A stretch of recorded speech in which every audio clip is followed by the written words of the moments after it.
Hey there guys, welcome back to the channel. Sorry it's been a while since I've posted. I've actually just gotten back from a trip to Spain, and with the school season starting soon, videos may not be being posted as regularly, but I'm going to try my best.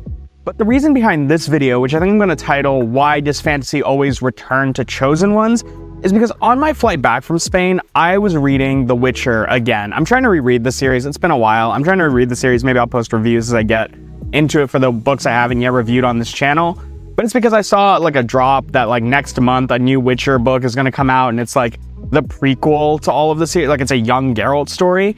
And so I started reading it, and it just got me thinking, because like I've mentioned this before in some of my other Witcher videos, but one of my favorite aspects about the series is that Geralt, despite being our leading protagonist, is not the chosen one of a series. It's Ciri, not series.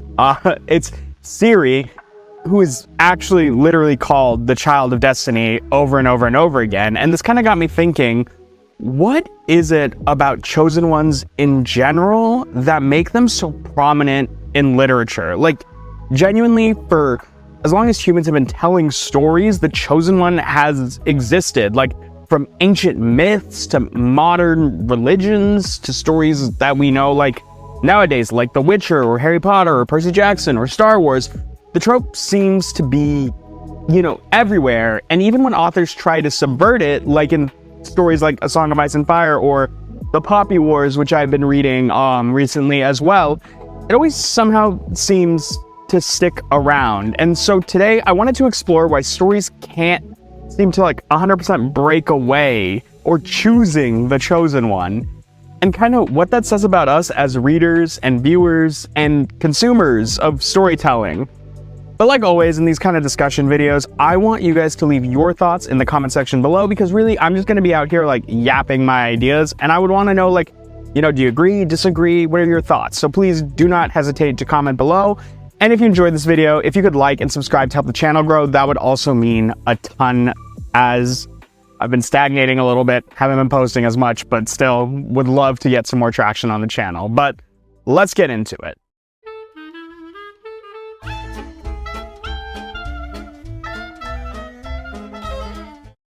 So, as you can probably tell by my little rambly intro, this is not a scripted video. This is kind of an unscripted, meshing of ideas. Like I said, it's a discussion, but I think the best place to start is by talking about what exactly is a chosen one. And I know this might seem unnecessary, because the chosen one is literally one of the most iconic archetypes in fantasy. In fact, it's so iconic that you can probably spot a chosen one trope within like the first 2 chapters. But still, just for the sake of, having the discussion, a chosen one typically shares a few traits. One is a unique birth or lineage, like maybe the parents were legendary heroes, maybe they were born under a rare celestial event, maybe they were born into like a bloodline that has a specific ability that has been dormant for years, but it has appeared in them. There's something about them in their background that sets them apart. Also, most notably, chosen ones are chosen ones because their lives align to a prophecy or destiny. Chosen ones are nearly always tied to some ancient or past prediction, and their role in the world isn't just important, it seems like it's inevitably going to happen. And whether or not they want to buy into the prophecy, they still seem to have a destiny ahead of them that they cannot shake freely. And finally, a lot of times when we meet our chosen one, they have a very ordinary start. They begin life thinking like, oh, I'm just like everybody else, and then something happens. A letter arrives, a mentor appears, a mark glows, they pull a sword out of a stone, whatever it is, and suddenly they're not just some random person, they're not just some random guy, they are the guy of the world.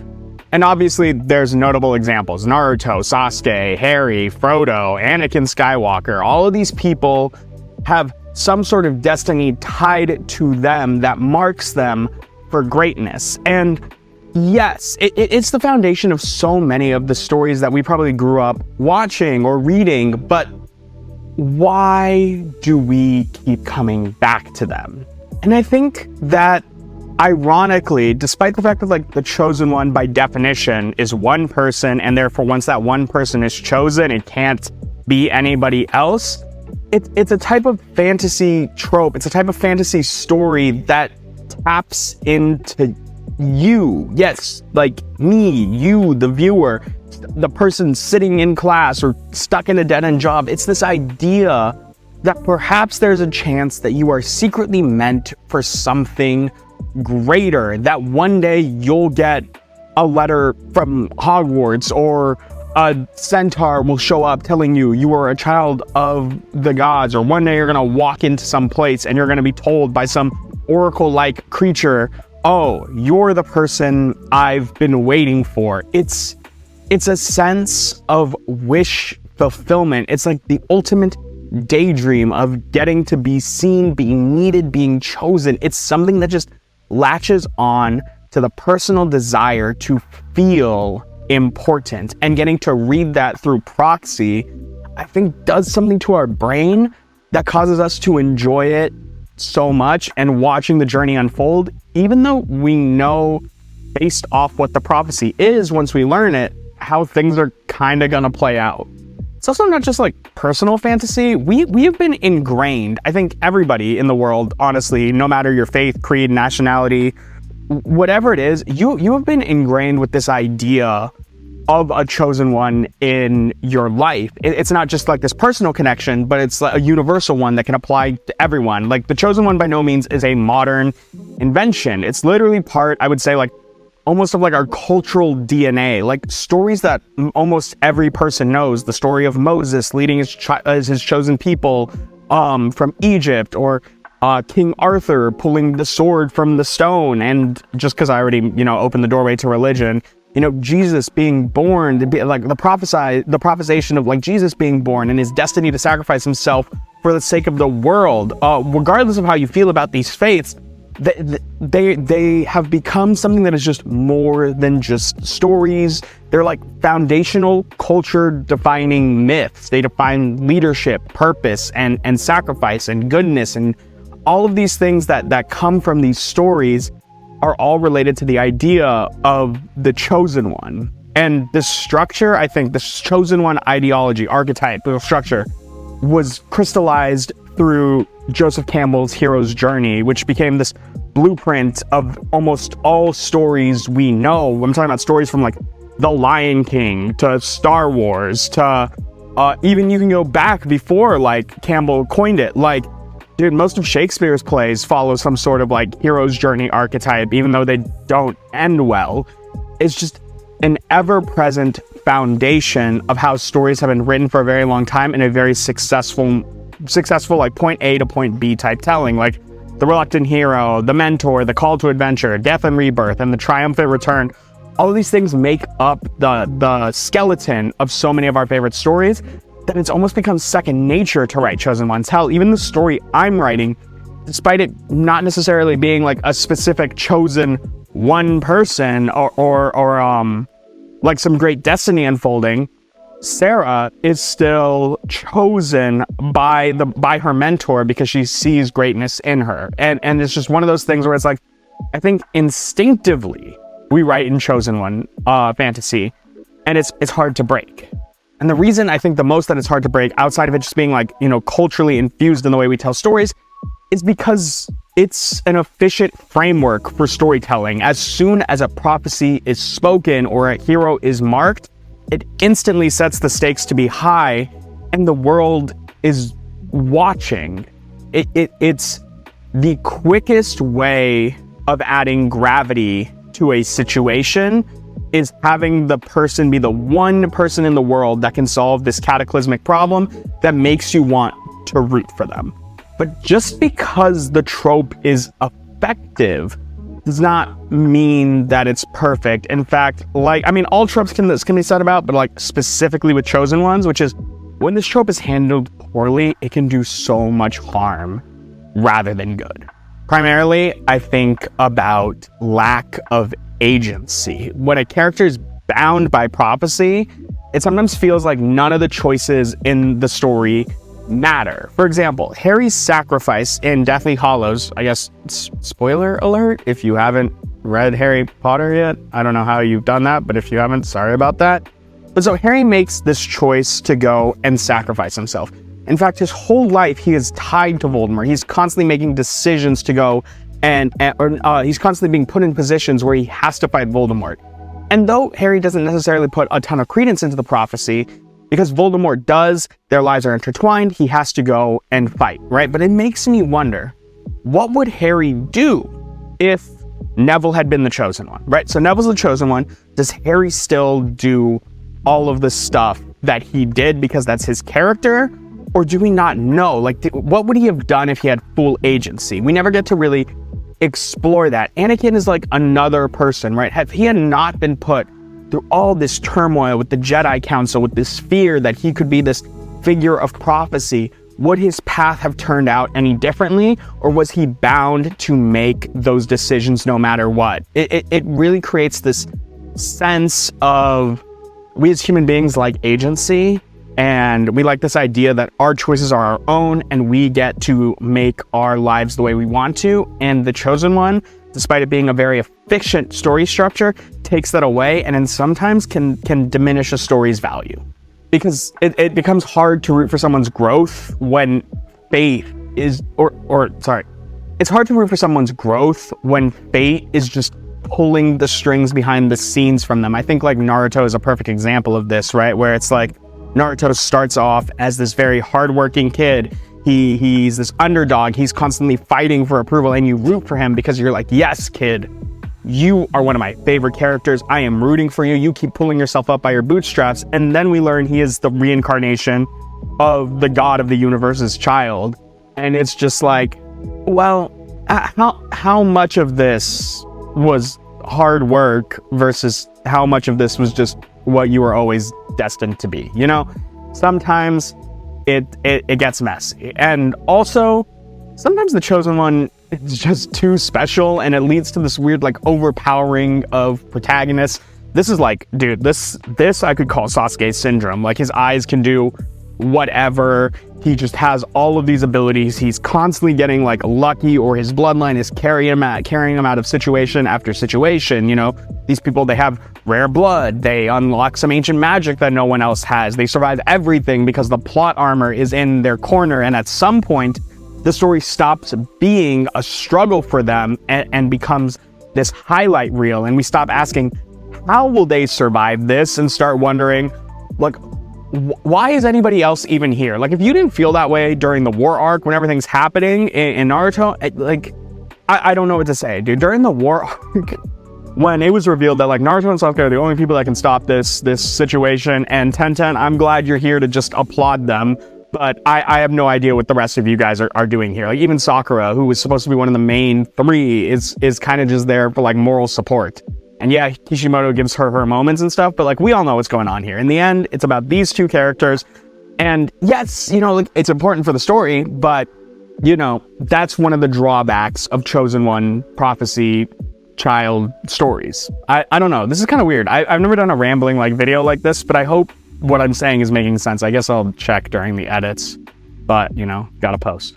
And the last one I kind of mentioned earlier, but there's this issue with predictability with chosen ones, where the chosen one will rise, evil will fall, balance will be restored. We know what's going to happen, right? So there's some shows that have like subverted this, and we'll get to those in a minute. But like, a lot of times when you hear a chosen one, when you finally learn the prophecy, you know how this is going to go down. And like, I have to admit, sometimes I'm reading prophecies and they'll get a little bit more creative with the way they do it. Like Rick Riordan's Great Prophecy, and how that ends with Luke being so central. Or, you know, I can't actually say Harry Potter because Harry Potter's like straightforward. The one that's coming to mind right now is Rick Riordan. George R.R. Martin's prophecies with Azor Ahai and stuff. That's also something that has a lot of like twists and turns and different interpretations in there. But sometimes just Child of Prophecy, chosen one things can often lead to like very predictable stories that, especially if you read them a lot in succession, can kind of damage the storytelling enjoyment. And so to combat that, I think that like modern fantasy writers have taken they've made some decisions. I call like the deconstruction and the redistribution theories when it comes to fantasy. And I guess it also asks the like chosen by whom question sometimes, which I do seem to find a more interesting twist on these chosen one fantasies. But let's talk about deconstruction first, which is let's talk about The Witcher again. In The Witcher, Geralt is the protagonist, but he's not the prophesized one. That's Ciri, and the world doesn't tend to treat her status as glorious, but rather dangerous. Multiple times throughout the series, she's hunted, manipulated, and traumatized because of what she is.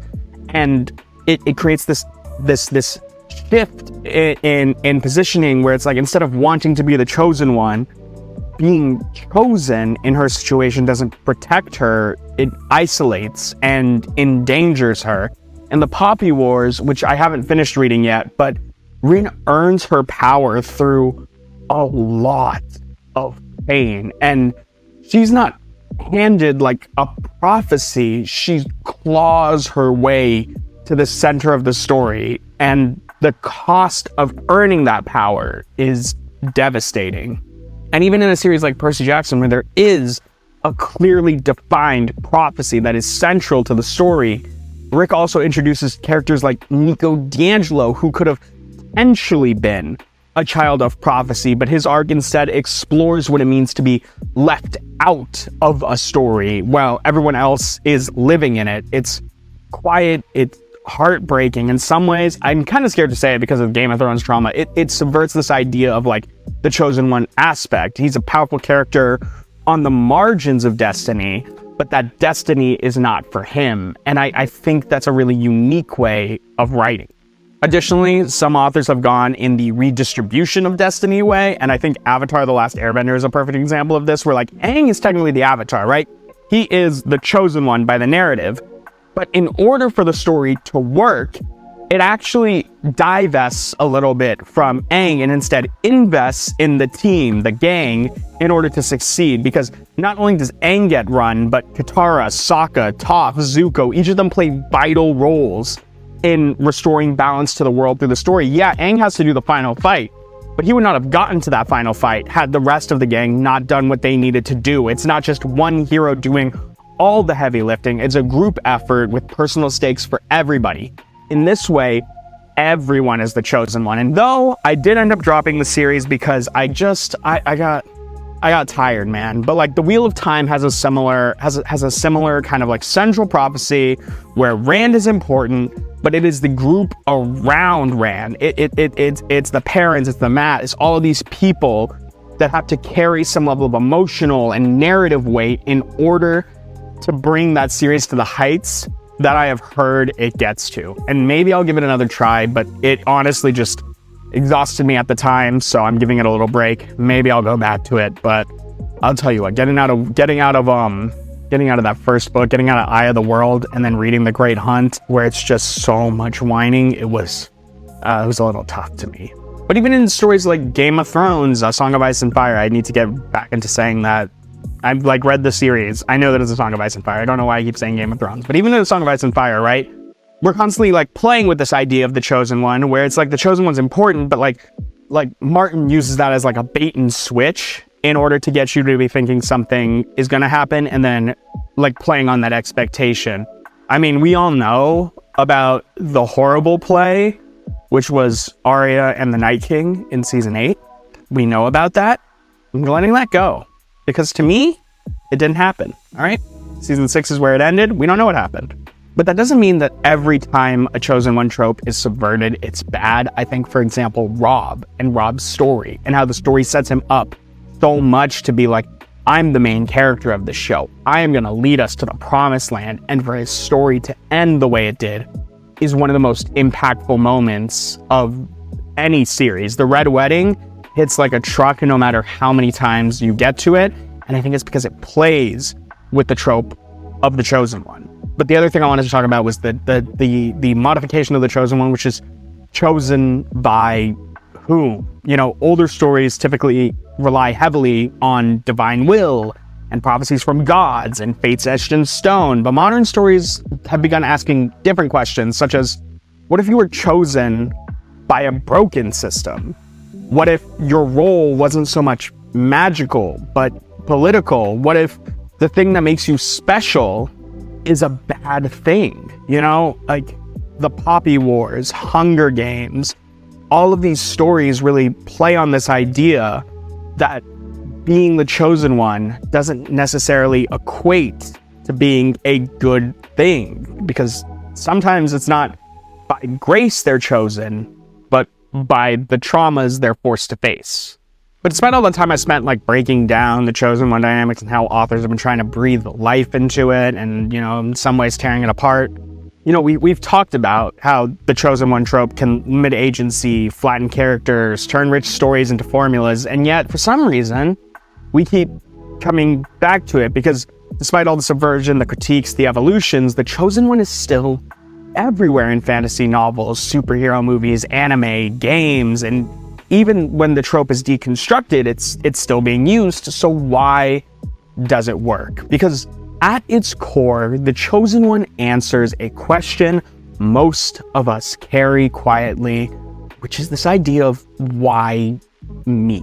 It's a question we ask in the middle of hardship, during moments of loneliness, when we feel unseen. The chosen one story doesn't always have to like give us logical answers. It can give us an emotional feeling. It says, you're not some random, you are someone who matters. You're not drifting through life unnoticed. There's a reason that you're here. Even in stories where fate can be cruel or destiny can be twisted, there's still a strange sort of comfort in knowing that it means something. That this idea that like we were put here for a reason and we're yet to explore these reasons. That is what the chosen one is, magnified to 11, you know? And I think that when you're writing something, when you're reading a storytelling, often to get like a message across, you have to amplify the message you want to get way beyond like what we would need in just our standard life, right?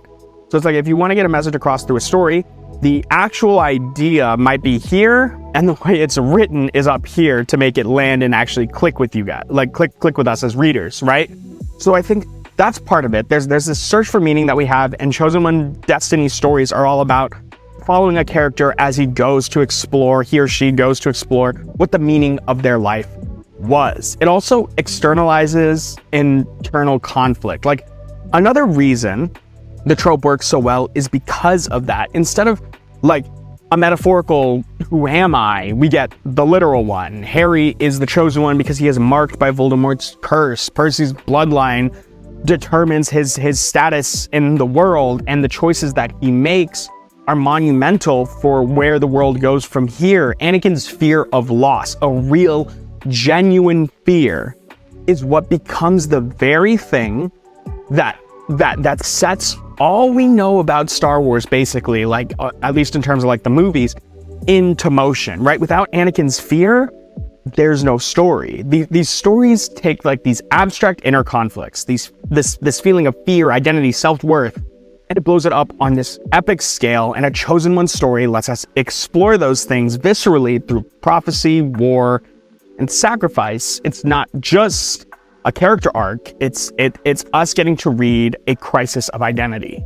Also, like, just admittedly, from a storycraft perspective, it's a smart formula. Prophecies create structure, destiny creates stakes, and the second someone says, there is one who will rise, we lean in because we want to know. All right, we want to know. We can talk about how we don't like Chosen One prophecies all the time. I know there are so many people who, like, when Luffy turned Gear 5, they were like, oh, I'm gonna drop the series, I can't. But yeah, One Piece is still selling like crazy because we want to know. All right, is this really like what does this mean? Will they succeed? Will there be a twist on this prophecy? For some reason, there's something about a prophecy, there's something about a chosen one set to do something great we can't really turn away from. There's instant dramatic tension in these type of stories, and for writers, it's a reliable way to ground a huge fantasy world they've created into a personal story. Because even if the world is massive and filled with these magic systems, these pantheons, or these empires, focusing on one chosen person makes it more intimate and easy to digest. We get to experience the vastness of the world the author has created through a single, or at times like an ensemble, relatable lens. And most importantly, The Chosen One is a story about hope in a lot of ways. And we need that.